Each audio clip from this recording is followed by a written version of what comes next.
તો પહેલા તો એમ કે જનાર જીવાત્મા પાછળ ભજન થાય અને આ શરીરમાં હયાત હોય તો પણ ભજન થાય. ભજન શું વસ્તુ છે કે ભજન છે જીવાત્માને મુક્તિ માટે. કંઈક ઘરમાંથી પાંચ ભૂતનો દેહ મૂકી અને માતા કે પિતા કોઈ બી હોય પણ આપણે વચ્ચેથી એ વિદાય લે અને એની પાછળ ભજન સત્સંગ થાય એટલે જીવાત્માનું કલ્યાણ થાય. અને ભજનથી જે પાછળનો જે પરિવાર છે ને એને શાંતિ મળે. પણ આજે તો હવે બધું ભજનમાં એવા ભજન ગવરાય ને એટલે પરિવાર બધા રોકકળ કરે એવી વાણીઓ ગાવામાં આવે. પણ ભજન એટલા માટે નથી કારણ કે શ્રદ્ધાંજલિ એટલે શ્રદ્ધાંજલિ કરીને પરિવારને રોવરાવે શ્રદ્ધાંજલિ નથી. પરિવારને એમાંથી દુઃખમાંથી બહાર કાઢે એનું નામ શ્રદ્ધાંજલિ. પણ આજના તો બધું નોલેજ ન હોય કયા સમયે કઈ વાણી ગાવી.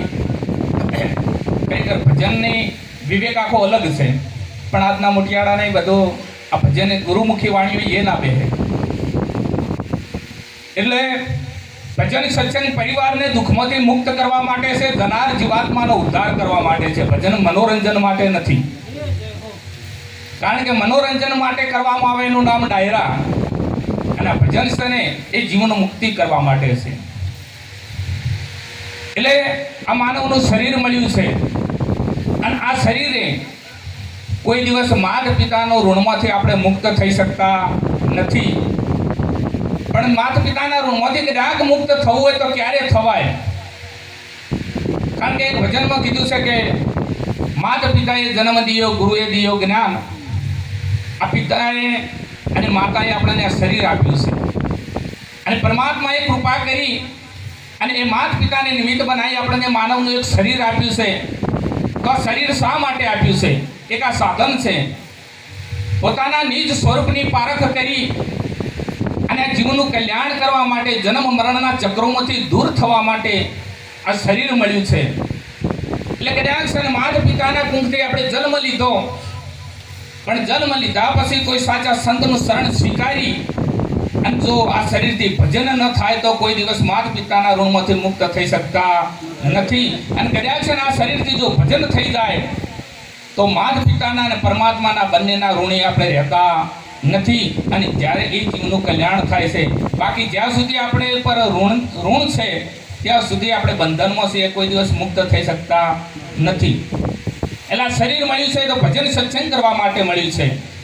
બીજું આપણે સમાજના જે વ્યવહારો કરવા માટે, આ જગતના સંબંધોના વ્યવહાર કરવા માટે કામકાજ તો કરવું જ પડશે. એ કર્મ કરવું પડશે પણ એની સાથે સાથે આધ્યાત્મિક આપણે જીવનની જરૂર છે. કારણ કે આજે તમે પહેલાના ઇતિહાસ જુઓ તો જ્યાં સંત મહાપુરુષોની જોડે રહી અને એમની માહિતીથી જીવન જીવવામાં આવતું. આજે સંત મહાપુરુષોની કોઈ માતા પિતાની પણ સલાહ લેવા રાજી છે નહીં. કારણ કે તમને શી ખબર પડે? કારણ કે ટેકનોલોજી વધી એના સમયે ટેકનોલોજીની સમયની જરૂર છે. ટેકનોલોજી આપણે અપનાવવાની પણ જરૂર છે પણ આપણા વિચારો, આપણો વિવેક આપણે ગુમાવવો ન જોઈએ.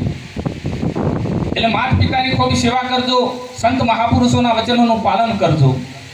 કારણ કે આદુ અનાદિથી જે સંત મહાપુરુષોનો સમન્વય હતો અને ગુરુના શરણે જઈ આપણું જીવન શું છે એનું મૂલ્ય સમજાતા. કારણ કે 184 ફરતો ફરતો આ જીવાતમાં આવ્યો છે. કોઈ ગાય કે ભેંસ કે બીજા ગમે તમે ભેંસ જાઓ તો ભજન થઈ શકતું નથી. એ બધા ભોગ યોની છે. કારણ કે આપણા સંત મહાપુરુષો કહે છે કે જો માનવ શરીર છે ને એ કર્મ યોની છે અને કર્મ કરી અને માણસ એક પ્રગતિના પંથે એટલે કે મુક્તિના પંથે જઈ શકે છે. પણ કદાચ છે ને માનવ શરીરથી જો ભજન ન થાય અને બીજી કોઈ યોની ક્રિયા પ્રાપ્ત થઈ જાય તો પછી તેઓ 84 છે ને મુક્ત થઈ શકતા નથી. પરંતુ આજની નવી પેઢીઓને તો એમ કે આપણે ગુરુ શું ના બધું શું, પણ રાજા રજવાડાઓની એની જરૂર પડી. અયોધ્યાની અંદર જે રામચંદ્ર ભગવાન આજ હજારો લોકો જેની લાઈનમાં લાગી દર્શન કરવા જાય છે ને એ રામચંદ્ર ભગવાનને પણ વશિષ્ઠના ચરણે જવું પડ્યું હતું. જેને આપણે હિન્દુ ધર્મને એક એમના મુખેથી આપણે ધર્મ પુસ્તક આપ્યું હોય એવા કૃષ્ણ ભગવાનને પણ એમને ગુરુને શરણે જવું પડ્યું હતું. આજ હજારો લોકો જે રામાપીરની યાત્રા કરવા જાય છે એ રામાપીરને પણ ગોદડીના મોહલે ગુરુની જોડે માથે હાથ મુકાવવો પડ્યો હતો, કારણ કે એના સિવાય ઉદ્ધાર થઈ શકતો નથી. કદાચ છે ને ગામની અંદર કોઈ સરપંચ હોય ઓછું ભણેલા હોય એના કરતે કોઈ બીજો માણસ વધારે ભણેલો હોય પણ પંચાયતના દાખલામાં સરપંચની સહી ચાલે, બીજો ઘણો વધારે ભણેલો હોય ને એની સહી ચાલતી નથી. એટલે કદાચ આપણે દેવી દેવતાઓને પૂજવાની જરૂર છે, પણ જે જીવનું મુક્ત કરી શકે તો એ ગુરુ જ કરી શકે, કારણ કે એ ખાતું એમનું છે. ડાયરેક્ટ તમે રામને કે કૃષ્ણને ભજવાથી માણસ મુક્ત નથી થઈ શકતો, એનું 100% સંતોના પ્રમાણ છે, શાસ્ત્રોના પ્રમાણ છે. અને કદાચ સંતોના સાનિધ્ય વગર રામ શું છે કૃષ્ણ શું છે એને સમજી પણ ન શકીએ, કારણ કે આપણે પોતાના સ્વરૂપને પહેલા ના જાણી શકીએ અને આપણે બીજા મોટે કોઈ રામને ઓળખવા નીકળીએ. આપણે આપણને જાણતા નથી તો રામ ક્યાંથી ઓળખાય? અને કદાચ જો પોતે પોતાને જાણી જાય તો પછી રામ આપણાથી દૂર છે નહીં. સંત મહાપુરુષો એવું કહે છે કે બીજા કોઈને ભજવાનું નથી. એમણે વાણીમાં કહ્યું કે આત્મ રામ સમર મન તે મેરા જન્મ મરણ મટી જાય તેરા. કારણ કે એ વસ્તુ જો પોતાના સ્વરૂપની પારખ ન થાય ત્યાં સુધી કોઈ મેળ થાય એવું છે નહીં. કારણ કે મહાકાળી માતાજીની ઉપાસના રામકૃષ્ણ પરમહંસ કરતા હતા, પણ જ્યારે એમના ગુરુ એમને ભેટ્યા ને ત્યારે કીધું કે તું આ મહાકાળી માતાને કદાચ છે ને સાધના કરે છે ને તને સન્મુખ વાત કરે છે એ તો બરોબર છે, એ દેવી છે કૃપા અને તારી પર કૃપા છે તે બરોબર છે, પણ તારે ગુરુની જરૂર પડશે, કારણ કે આ એકલા દર્શનથી તું મુક્ત નહીં થઈ શકે અને મહાકાળી શું છે એને તું સમજી નહીં શકે. એમને પણ ગુરુના શરણે જવું પડ્યું હતું. અને કોઈ ભાઈ એમને આવીને પ્રશ્ન કર્યો કે મહારાજ તમે મહાકાળી માતાને સન્મુખ વાત કરો છો એવું મેં સાંભળ્યું છે, પેલો કે આ છે તો કે એ મહાકાળી માતાના દર્શન મને કરાવી શકો? કે હા કરાવી શકું, તારું સરનામું મને આપતો જા. એટલે પેલો ભાઈ ગામનું કે ફલાણું ગામ, એટલે કે એ નહીં, તું આ 3.5 ની કોઠીમાં તું કયો રહેશે એનું સરનામું મને આપ. પેલું તો તારા ગામનું સરનામું છે, પણ આ ગામમાં તું ચોય રહેશે એ સરનામું આલવાની જરૂર છે. પેલો કે એ સરનામાની મને ખબર નથી. તો કે એ સરનામું જડી જાય ને તો મહાકાળીને ખોળતા ખોળતા તારે નહીં આવવું પડે, મહાકાળી તને ખોળતા ખોળતા આવશે. એટલે સંત મહાપુરુષો એવું કહે છે કે તારા પોતાના સ્વરૂપને જાણી લે, માતા પિતાની ખૂબ સેવા કરજો, સમાજમાં હળી મળી રહેજો અને ભજન સંત મહાપુરુષોના શરણે જઈ ભજન શું છે એને સમજજો. આ ગાવો બજાવું એક આ વાણી વિલાસ છે. ઘણા એમ કહે છે કે ગાય બજાય ન મળે, પણ આ એક પગથિયું છે.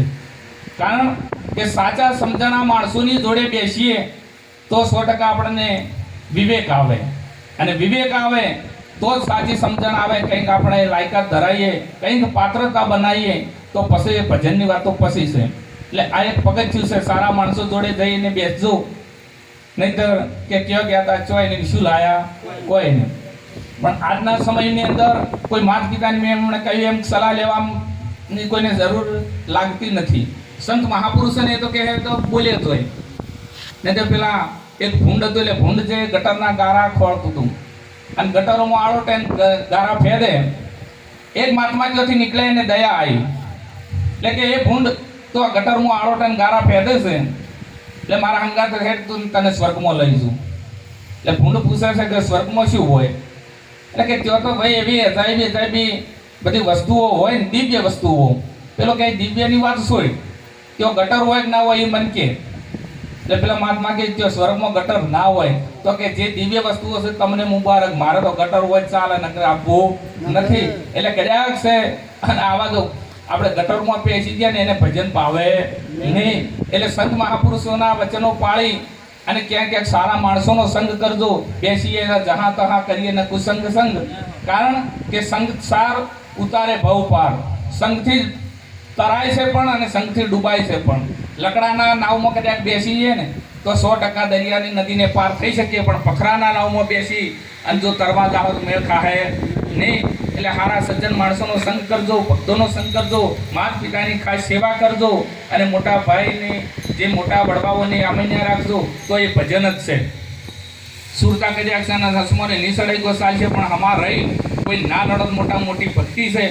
એટલે માતા પિતાની આ સમયની અંદર ખૂબ આપણે સેવા કરવાની જરૂર છે. ટેકનોલોજી સમય આવ્યો છે એટલે ઘણા તો હવે વૃદ્ધાશ્રમની અંદર આપણી તમારી સમાજમાં તો જે સારું છે એટલું ને ઘણા જે સુધરી ગયા છે ને એને તો અનાથ આશ્રમ ખોલવરાયા છે.